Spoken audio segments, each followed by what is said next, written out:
Hello and welcome back to my RC channel. I'm AndyRC and today I'm checking out the Feilun Fx137. At least that's what I think it's called. On the box that it came in, it says the FX137. However, the listing on the website is FX122. So I'm not sure if they are the same thing. It looks like it. Now I'm also not sure which version I have, because on the box it was ticked as the non-camera version, but when I open the box it has a camera that says HD on it. So I believe I may have the FX137 C3 version, which should have a 5 megapixel camera on it. Now this is in a pusher configuration. Now the last quadcopter that I reviewed in a pusher configuration didn't fly very well. That was the MJX, I want to say X122. I really struggle with the names of these, but really that was down to the flight controller, and this is a different model, so hopefully this one will fly better. Now it looks really impressive. It has this carbon fiber finish, however it is just plastic, so it is just a look. It's not real carbon fiber. It's a big quadcopter, this. In fact, with the prop protectors on, which I haven't installed, it comes at around 660 millimeters, which is huge. It is quite lightweight though. Now, as you can see, it has got a camera and gimbal underneath. However, it's really loose. It's got these grommets on here and they are of a really weak strength, so in today's terrible weather I think that this is going to shake around a lot. In fact, it's shaking just as I'm holding it here. But I will have to check out the quality of this, because they do a 5 megapixel version and a 2 megapixel version. None of the specs say what the resolution is of this camera, so I will overlay that over here once I get back to the computer.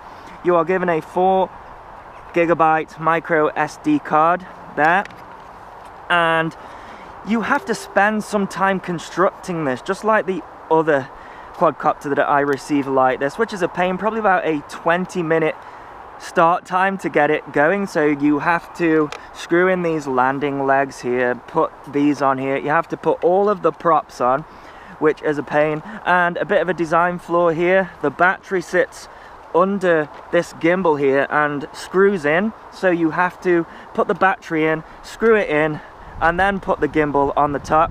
Now you can see that the camera has this cable here as well going into the quadcopter, and that's the start and stop video recording as well as taking a photo. The one good thing though, this battery is huge. It's a 2-cell 7.4 volt battery that is 2,600 milliamps, so that is absolutely huge for a quadcopter like this. I think my V666 quadcopter had a 1,200 milliamp battery and was a similar size to this, so I'm expecting a good flight time. It says at least 10 minutes, so I will have to check that out. The battery is a Dean's connector, so I can use my hobby grade charger with it rather than the one that comes with it, because that will take much longer. And you're also given a strut to go across these legs as well. However, I felt that it didn't need it, and it's going to be a little bit more weight, and I just didn't want to build any more of it. So another thing that I noticed is the camera sits quite close to the ground, but that's to cater for this gimbal. So we have got some LEDs on the back and also underneath for the arms as well. Now just taking a look at the transmitter, and I'm happy to see hobby grade gimbals. Now it is really a toy grade transmitter, but I'll take these gimbals any day over those Xbox style pots. And another thing that I love about this transmitter is all of the functions are labeled. That should be a thing for everybody. Now it says that the range of this should be pretty good, up to 800 meters. I'm not going to be testing that today. I have at maximum 120 meters, and it's a line of sight model, so I'm not going to be going any further than line of sight with this. We have got 2 fake buttons at the top here, a nice carry handle. It takes 4 AA batteries in the back there, no screw, which I quite like.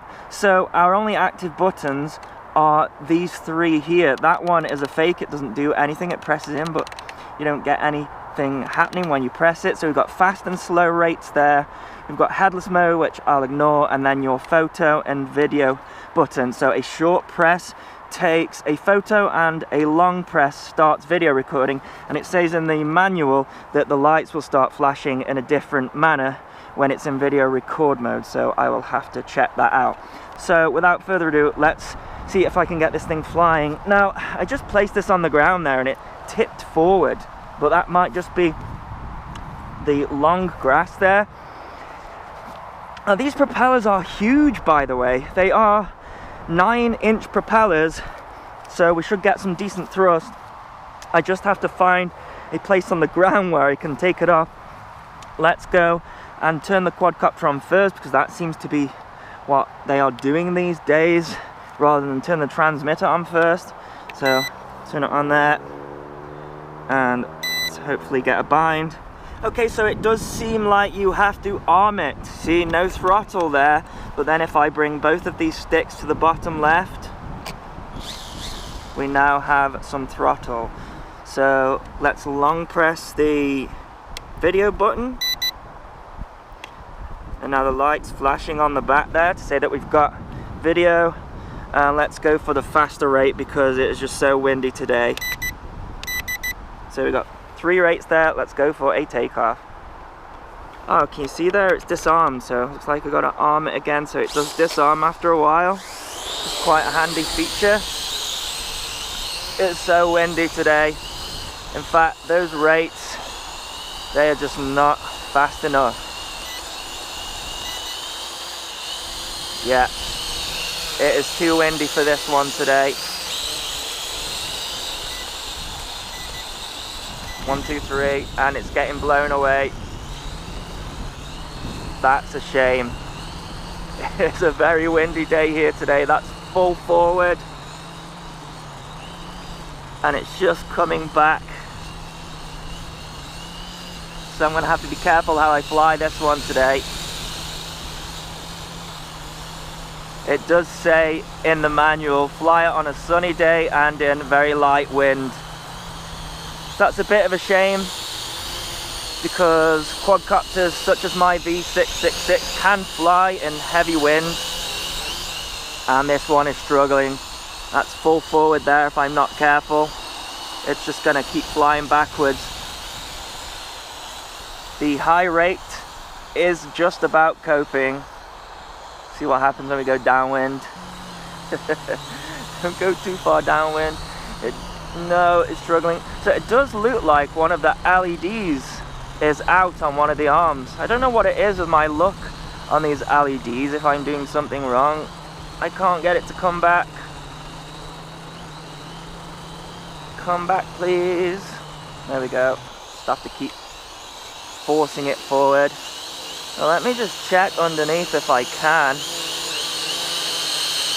Looks like that back LED is not working yet. Look at that. Only got 3 LEDs working. It's a nice looking thing, but the rates are very low. I guess that's to get good smooth video footage, but in wind, just forget it. Just about staying ahead of me, and then some wind comes along and blows it backwards, and I've got full forward in and also full aileron as well. I mean, look at that, that's full aileron, and with the wind it's just about coping, and that's the highest rate. So yeah, disappointing rates with this one. You're going to need a really calm day for it. So we have gusts of 15 to 20 miles per hour today, so not the best conditions for any quadcopter, but certainly not for this one. And I imagine that video footage isn't coming back very nice either. One thing I forgot to mention is that you can angle the camera up.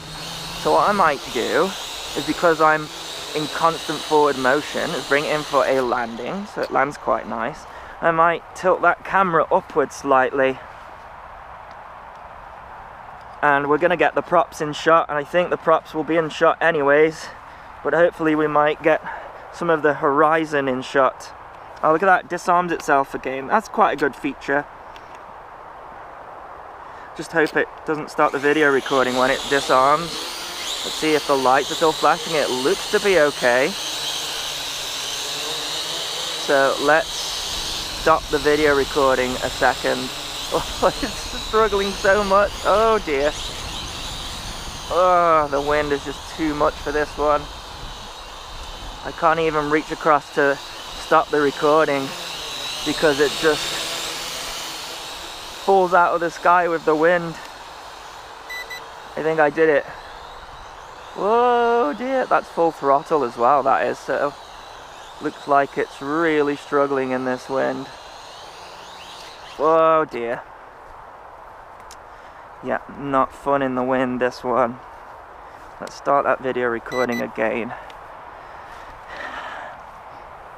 Because the battery should not have gone unless it's just struggling that much with the wind that it's decided to give up. Let's arm it and try again. Yeah, so I think it's just because I'm constantly battling with the wind. It's put too much resistance on those motors. So hopefully we should be getting some horizon in on that camera. But I don't want to take it too high, just because it may never come back. It flies nice though, nice and smooth. Now why might you want to go for a bigger quadcopter like this when it's still at the toy grade? Well, you can see it better when you're flying around, better orientation. With these little tiny quads that don't have a camera on them and you don't do FPV, they very quickly go out of sight. And this one's going quickly out of sight just because of the wind. It's so cold here as well. That's full throttle there. I think probably because it's putting so much strain on those motors, just constantly tilting the quadcopter forward. I have to try it in a calmer day, which are very rare at the moment. Almost full throttle to keep it in the sky there. And full throttle again. So those LEDs are flashing, so I can't tell whether it's going into LVC, but I don't think it's going to fly for much longer anyways in this wind. Struggling to get it to fly forwards. Just turn that camera off again and let's see if we do have an LVC. No, no LVC. And really we shouldn't have. You know, we should be getting a long flight time with this. Oh, it's so struggling. That's full throttle there, almost. Try and get the photo and video going again. I'm going to try and fly this for as long as I can, but it's already struggling. So it flies nice, and we'll have to see what that video quality is like. But it's definitely not one for a beginner flying in the wind. It'd be good for a beginner on a calm day. That's full throttle there, look at that, full throttle. I think also the throttle is battling against the pitch limitation. So you can have it on full throttle, sure, but if you can't pitch forward far enough, then it's gonna struggle to move forward and gain any height at the same time. So I would have liked to have seen a higher rate there. Definitely a complete beginner quad this, but I wouldn't go straight for this. I'd go for something micro first of all, like a Hudson H107L, and once you've cracked that line of sight, go for something bigger. But don't fly it in wind like this, because you'll never get it back. That will not come back. That's full forward. It's heading straight for the trees. This is the second quad today that I've struggled to get it to fly forward, so it is a really windy day, so it's not really fair on it. Come forward, please.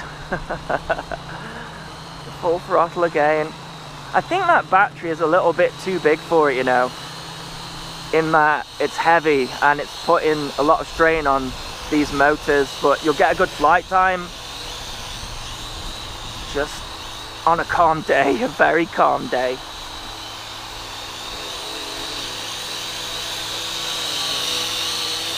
I hope that video is still recording. No flips with this one, of course, which is a good idea, really. See if I can get it to go forward a little bit, but once it's got that momentum downwind, it's gonna struggle. I think that's as far forward as I've managed to get it. And then downwind. Oh, it's really struggling. Come on. That was full throttle there. Full throttle again, look. Full throttle. Oh, it's just got enough power to get back up. Have got any LVC warnings? Again, I can't tell. We've just got the video recording light flashing. Do you know, I think even in calm weather, this one is not going to have a lot of power. And look at that, it just came to the ground there. Look how red my hands are. It's so cold here. It must be like 3 degrees, very close to freezing. So the lights are still flashing. And let's stop the video.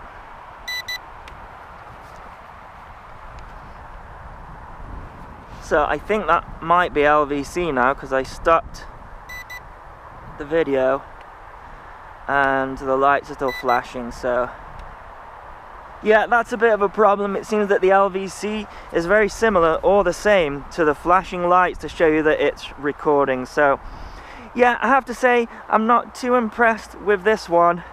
It's not got a huge amount of power, and even the highest rates are really low. So that's disappointing, but I think it'd be better for a beginner, but do not fly it on a windy day. In fact, it needs to be a flat, calm day, I would say. So there you go, that is my review of the FX137 or FX122 from Feilun. I'll put a link in the description if you wish to get one. It definitely flies better than the MJX, and they are quite cheap as well. I think it's at about £56 at the moment, but go and check the link below because they're always changing the prices of these things. So as always, thanks so much for watching. Please continue to subscribe. Cheers.